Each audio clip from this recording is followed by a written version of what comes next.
My name is Srikanth Pilla. I'm a Jenkins and Art professor and the founding director of the Clemson Composite Center at Clemson University. These are my notes for innovation.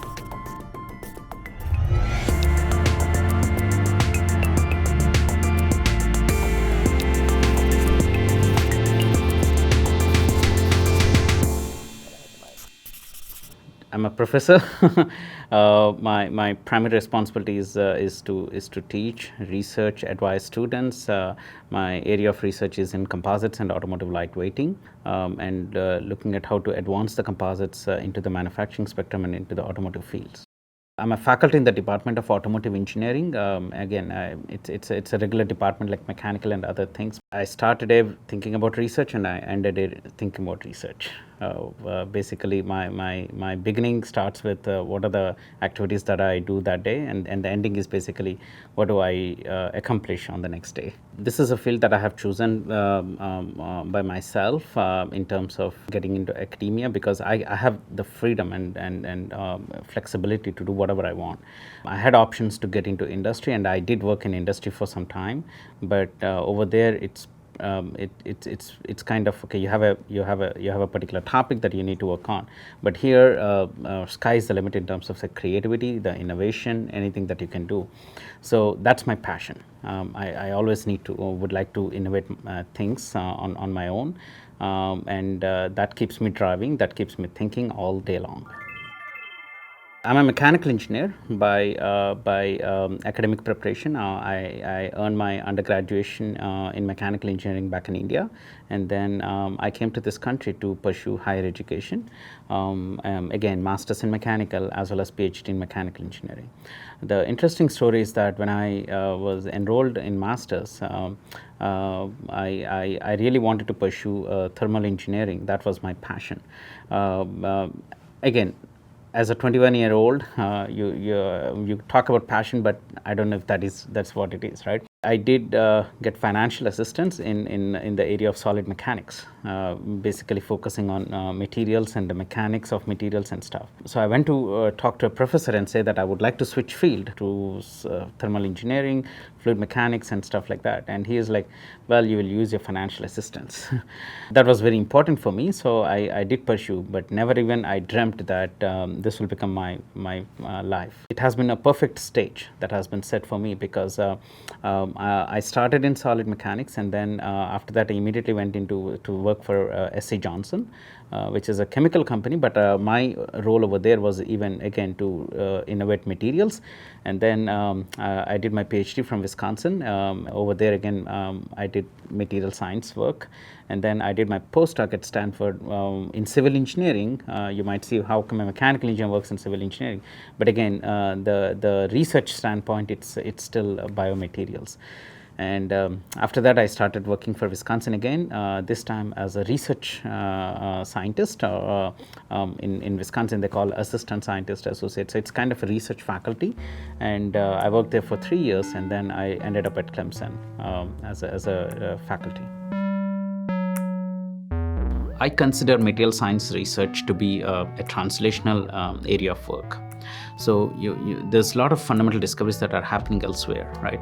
I mean, we do some fundamental research as well in the material science, but more importantly, what I consider the materials research that is driving, especially campuses and areas like Clemson or South Carolina manufacturing, which is a hub, which is becoming a hub for manufacturing, is the translational aspect of the material science research.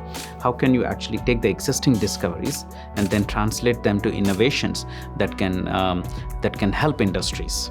That has been a biggest impact.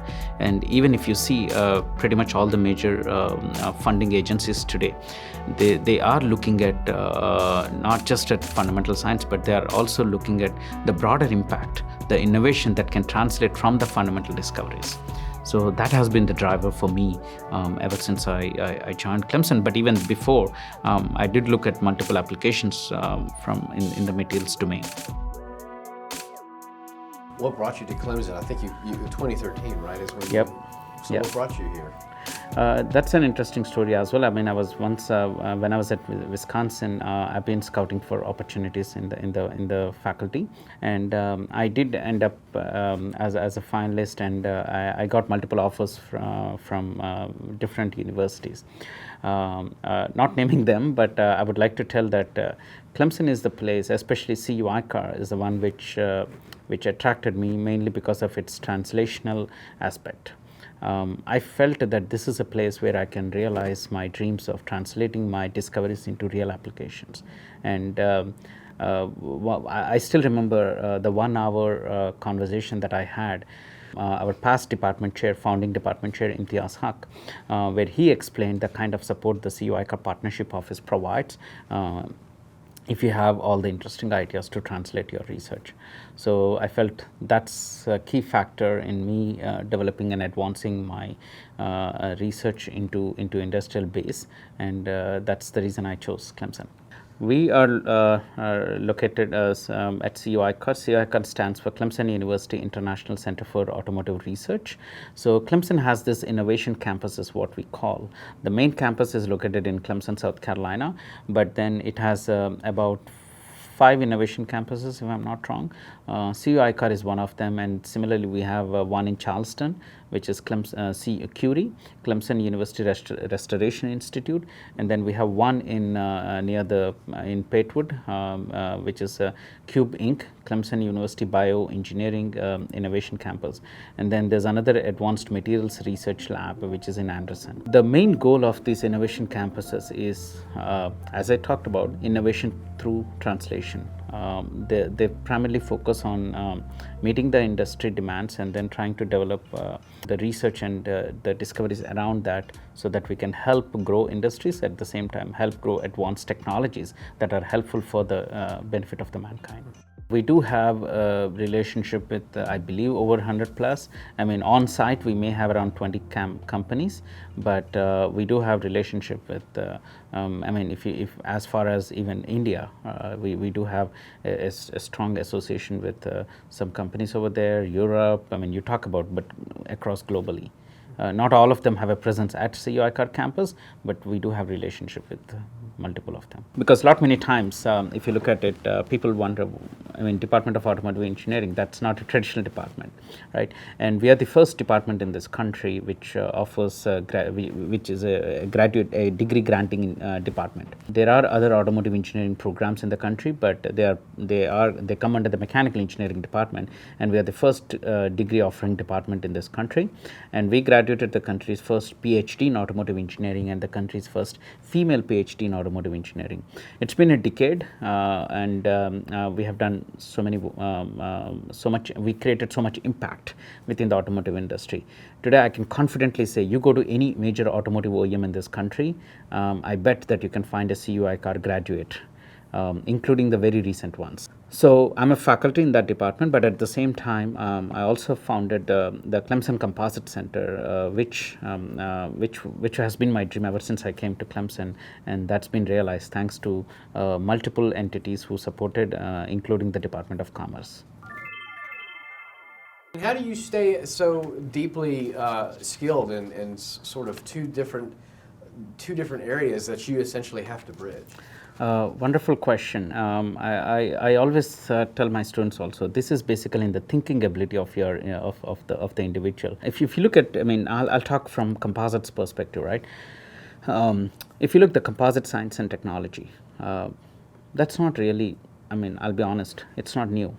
It's been almost since 1960s, 50s. The science and technology of composites field has been pretty well established. Composites are not new in application domain. Aerospace industry has seen quite significantly in application, but it's new to the automotive field, at least when I joined in 2013. The domain is new, the understanding is new, the science is not new. So what translational piece you have to think about is, how can we take that science and apply it to the automotive field? And if you see, okay, why is so different, right? Because you're making either a soccer ball or a small ball that kids can play, right? I mean, everything may look the same. Well, that's not true. If you take the aerospace domain, you're making possibly, I mean, today if you look at it, maybe you're making one aircraft every week. But how many cars are made? Just this BMW plant, which is in a few miles, it's making 450,000 vehicles every year. So just one assembly plant in the United States making 450,000 vehicles a year. And how many OEMs are there? How many plants are there? So there's several millions of cars that are made every year. So the production scale, the composites that are serving the aerospace industry, where you are making possibly 4 times 12, around 50 aircrafts, now have to be scaled up. So that means the cycle times have to be reduced to meet the demand of millions of vehicles. Number one, that's main issue. The second issue is you sell an aircraft for several $1 million. So even if the cost is so high, you can afford it. But in automotive field, that's not the case. Your average car selling price is around $20,000. So you need to make them affordable. So when you want to think about applying the science and technology into another domain, it comes with its own challenges. And if you can actually think how to overcome those challenges from practical standpoint, that is what the thinking ability of one of the two things that you mentioned initially, where the science is here and the application is here. How can you bridge these so that thinking ability can expand it and then make your science applicable in the application domain? So this is what even I tell my students, and that has been the core idea of our group's research over the past 5 years. Observation and assessment and then adaptation is another key thing.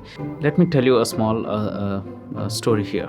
When I came here, my area of research has been biocomposites. And primarily I was hired to bring the circular economy concepts into the automotive field. But then, and when I came here, I was talking to automotive fields and companies and representatives. I realized, and they like what I was doing, but I realized that they are not really ready to adapt my work because composites was new, and they really don't want to go into the environmental materials, friendly materials, and biomaterials like that. That's what I have observed in very early in the that has actually put little bit challenge for me, because I was a little concerned also. Where did I come in? Because that has been my research for the past 10 years, and suddenly here there's an application domain that doesn't accept my research. But my observations have translated into an adaptation of my own work. And I said, the science and technology of composites is not different between biocomposites or traditional composites. So why not I just go by the books and then say, let's reinvent myself in terms of applying that instead of biocomposites or sustainable materials. Let me invent that and put it into the regular domain of what automotive industry is looking for, which is the traditional carbon fiber composites. And I started building that kind of area. And once I've been fairly successful in that area, then I said, let me now go back to my passion, which is again putting the biocomposites into the application domain. And then I started writing grants in that area, and I thanks to the United States Department of Agriculture and everything. And today, even I'm so happy and proud to say that the Deep Orange 11 concept car, which I'm leading, is also sustainable by design, a circular economy concept that I originally was hired for, and I've been implementing that now. I did a major part of my research in the past on biocomposites, environmentally friendly materials and stuff, right? So today I've been applying those, doing discoveries in that of how can I bring those discoveries into the automotive application domain. But at the same time, today automotive world is not just looking at sustainable materials. It is looking at a circular economy concept. So what does the concept mean? Basically, you discover any material and you put it in the application domain. But then once the product is out of its service life, take an example of a vehicle. Once the vehicle has been driven for, let's say, 200,000 miles, and after that there's no more life for that, and then it goes for disassembly. So when it goes for disassembly, instead of we want to ensure that every single component of that is actually reused, repurposed, reprocessed to a new product in some other application. It could be an automotive application, or it could be some other application in total, right? But as long as it doesn't go into the landfill, that's the kind of philosophy which we are looking at right now. And that's what we call in sustainability language, no leakage to the environment. So if you look at European in automotive industry, there is a European legislation which mandates that 95% of the materials that go into the automotive have to be recycled. In US, such a legislation or regulation doesn't exist yet. However, I don't see we are far away of before the government enforces that. So if we can start inculcating that thought process into the future automotive engineers right now, even before the legislation comes into place, and now we have a workforce which is completely equipped and trained to meet such a regulation, and that's what we are trying to put together in the Deep Orange 11 concept, a circular economy concept, where we try to design the systems from the scratch in a way that once they're out of their service life, they don't go into the landfill, but repurposed or reused in some other application. If it goes to the automotive, that's fantastic, but even if not, it's fine. What does the car of the future look like? It's an interesting thing. I mean, let me answer that in two ways, right? If I'm telling that the car of the future is completely out of composites, right, I'm lying to myself. Definitely, it's not going to be purely metallic.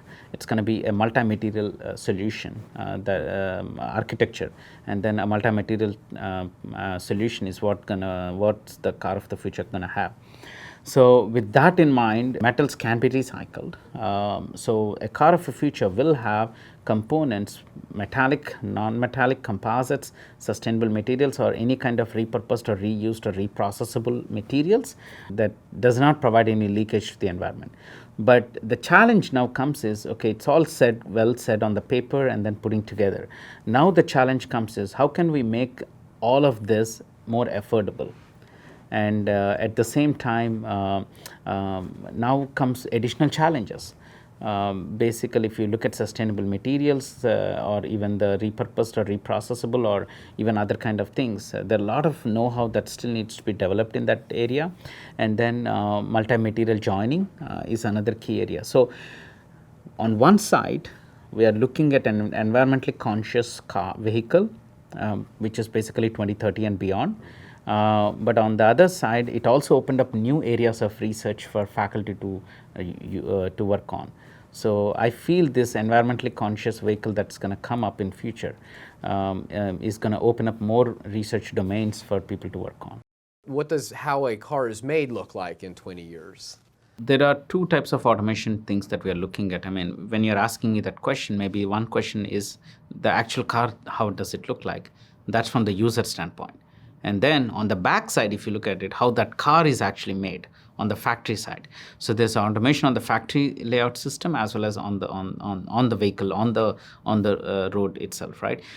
So most of my research is on the automation within the manufacturing domain of how to make those individual components.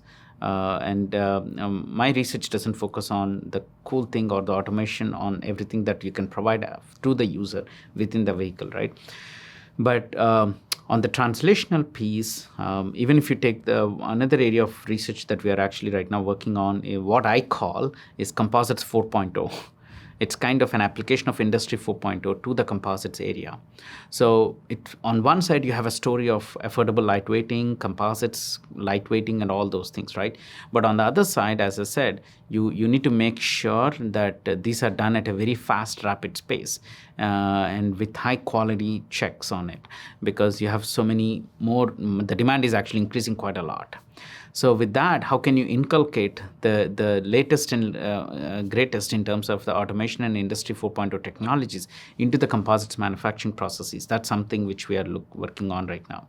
Now, to answer your question on the user side, if we can even make these composites smart enough by putting additional smart devices into the system, that will make it more the attractive for the users. And one such example could be think about having some kind of a smart activation system within the component that can actually tell you how the component is actually performing, and maybe it will also tell, like for example, let's say you put that kind of system in your door, and multiple times you slam the door and everything, right? Maybe if potentially that can be recorded in a device and says, oh, this door is having a 95% failure, 2% failure rate now, 3%, 4%. So the more it goes, so we know when that door is actually telling us in a smart way of when it's failing, right? So that could be one far-reaching idea that I can think about. For me, innovation is about doing things differently. So in a sense, you do what others are doing, but if you do it differently, then that's kind of what innovation is. And that all starts with the thought process of the person. Again, I'm not the only guy who's doing composites in this world, right? But I do it differently in a sense that I look at the circular economy concepts, I look at how they are manufactured, and I look at the manufacturing piece, I look at the functional properties, and you will look at one example of a door project that we are doing. I mean, today you see a functional prototype of it, but when we started the project, we are actually making coupons and we're testing it out. And then today you'll see a functional prototype that we have made. So it's about, innovation is all about thinking differently and then doing differently. It's all about the need that the industry is looking for, right? I often tell my students, don't look for opportunities, try to create opportunities yourself. If you keep waiting for opportunities to come so that you can do innovation, I think you are thinking very laid back. I mean, I could have 5 years ago, I could have very well sat behind and say, let the bioplastics and biocomposites opportunity come to me and then I will do my innovation. I didn't do that. I took the approach of creating an opportunity myself in terms of doing a conventional carbon fiber reinforced composites, and then I developed that whole domain. And this is my 6th year, right? I didn't spend, I could have waited for long to even create the Clemson Composite Center. I didn't do that. I created my opportunity and I said, Clemson or the state of South Carolina needs such a center. And why it needs? Because of the innovation to translation concept that we are reinforcing and then advancing in the state of South Carolina. And that's the reason today you see this multi-million-dollar center that's going to be unveiled in fall, which has been supported by the state, by the Department of Commerce, Clemson, and some industrial support and grants. All of them came together. So this is a true model of a public-private partnership coming together. And the kind of infrastructure that we have also over here is something very unique through which you can realize the real application domains. So I didn't wait for that need by the industry to tell me that I have to create this. I created an opportunity myself and then started doing it. So the need is definitely there, but at the same time, the innovation comes in when you actually create an opportunity and start working towards it. I understand you've got some undergrad, mostly grad students who work with you. With you as their teacher, how are they transformed? I mean, I'm pretty proud of my group, of how they evolved, and how I think this particular question you should ask them rather than me. I perceive my biggest satisfaction is when these students come back to me and say, Dr. Pilla, I ended up with this job, and I learned this much.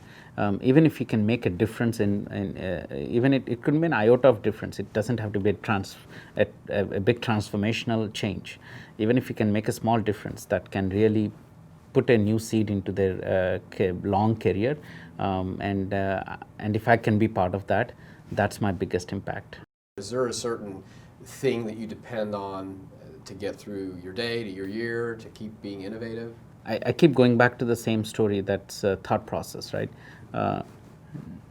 Your interactions with the industry, your interactions with people, your interactions with multiple other things. I'll tell you one simple example. I was walking from a Campbell Center to the partnership office. I happened to meet one worker downstairs. We were just having a small conversation, and then at the end of the day, at the end of the conversation, he used one phrase, which circled back to what the innovation that I was doing. He said, "What you give is what you get." But if you look at the inner meaning of that particular phrase, it's almost about circular economy. That guy probably doesn't know anything about circular economy. So if you give something, in terms of reprocessable materials, is what you get. You don't want to do any leakage. So what keeps me innovative is these kind of interactions and constant reading and constant thinking about how you can make a difference in terms of the impact.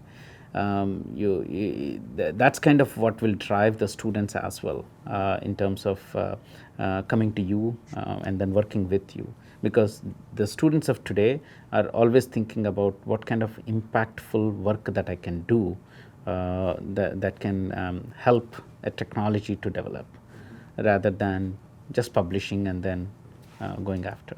When I was a student, I used to spend every day early in the morning. Once I go to university, I used to spend about 1 hour exclusively on reading a lot of papers.